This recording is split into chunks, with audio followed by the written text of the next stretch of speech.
Proudly sponsored by heshes.co.uk, a fast-growing boxing equipment brand that give 20% of all sales on the branded products back to a boxing gym of your choice. Hello everybody, it's John and welcome back to another matchday vlog here on Niche Sports. Today we are going to Hull FC versus St Helens in the Challenge Cup. I would usually say it's set to be an interesting game, and it will be because Hull FC have to adapt to playing without Jake Clifford and against a Saint side who are on very good form. So it'll be interesting to see how they set up, what style of play they choose to go against a very good Saint side.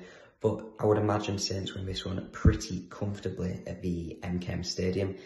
A little bit of team news, obviously the teams are not out yet, but the 21-man squad.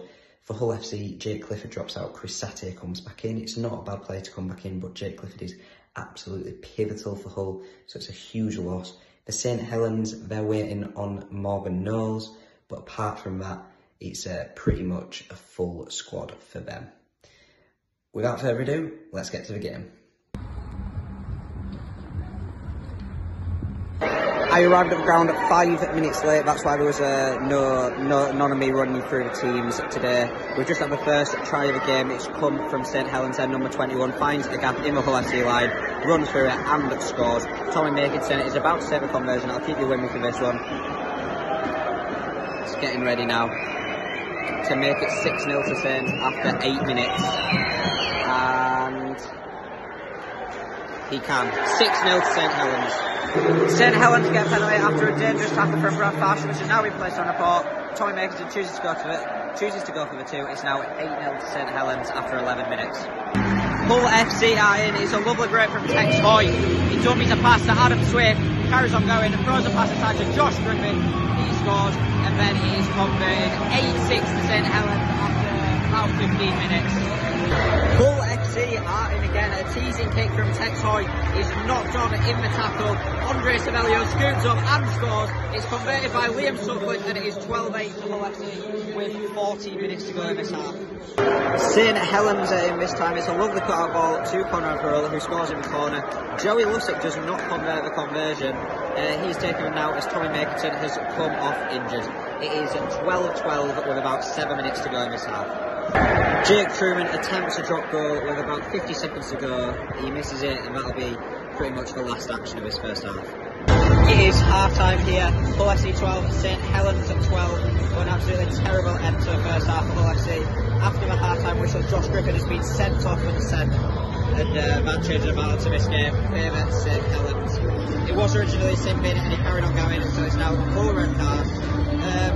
But moving on from that, it's been a pretty good and balanced game. The momentum has ebbed and flowed, constantly changing throughout the game. You'd say Hull FC probably have the better of it, but obviously that will completely change now.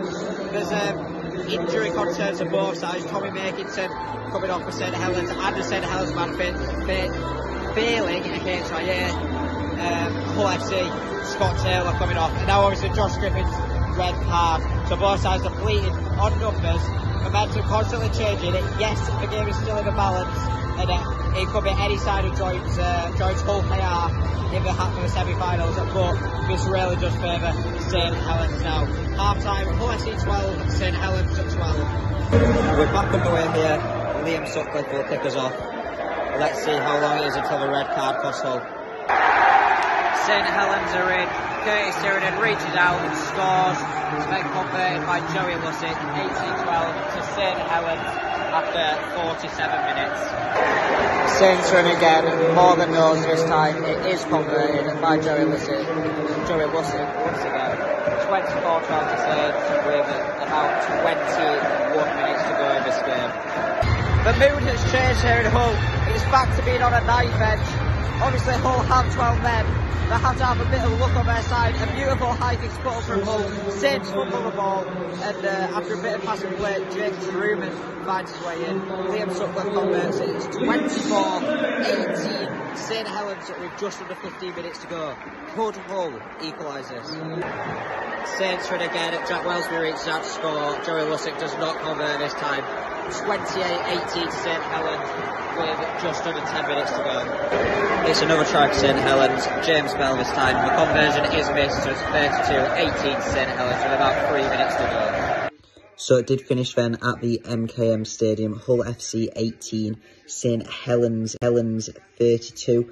The game finished quite a few hours ago, so I've had some time to reflect on it. And I think if you take out the red card, that was a brilliant game. That first half was a brilliant game, two very evenly matched sides. And I think Hull FC would have had the edge and gone on to win that if it wasn't for Josh Griffin's red card. The second half, you know, Hull FC were fighting against it, but they kept fighting, and that's the key thing. That's the difference from the previous years where they'd let the head drop and let Saints run away with it, and that didn't happen. Yes, Saints were comfortable in that second half, but you're playing against Saints pretty much anyway, because on their day they can beat anyone quite comfortably. So I think Hull FC can be proud, and they kept fighting to the end. It was certainly a brave and valiant effort, but I do think the red card ruined that game. Was it a red card? Well, that's open for debate. I don't think it was. I think it was a yellow. You know, you can't backchat a referee. You can't do that to a referee. It's not okay. And it's obviously warrants a yellow card for dissent, but I think a red's very, very harsh. When you look back on the replays, it doesn't look like he actually did or said a lot to the referee after the yellow. But obviously Tony Smith's come out and said that, you know, a referee is well within his right to send someone off if he sees fit. So we'll have to wait and see. I'll reserve in my judgment. I do think a yellow, but then again, I could be biased. So it'd be interesting to see what you all think. So leave a comment down below and let us know. Personally, I don't think Chris Kendall had a great performance, but I'm not gonna go about blaming the referee, because their job is hard enough and they get enough abuse as it is. So yeah, it was a good game, and it could have been a lot better without the red card. But as I say, it was potentially justified. So yeah, I'll be back at the MKM Stadium on Thursday evening for this game again, Hull FC versus St Helens. Will it be a similar game? It's all in the balance. It could be. We'll have to see what the bands are like. Obviously, Brad Fash could face a bit of a big ban for his antics in the first half. I don't really think there was much in it. His hands were trapped in the tackle, so he doesn't produce the shoulder. Yes, he might add a little bit more force, which is where the issue lies. But he could face a disciplinary issue there. But we will wait and see. I'll be back on Thursday night regardless, and I'll provide another niche sports vlog for that one, and we'll see how it goes. But as for today, it is finished here. It finished there at the MKM Stadium. Hull FC 18, St Helens 32. Thank you for watching.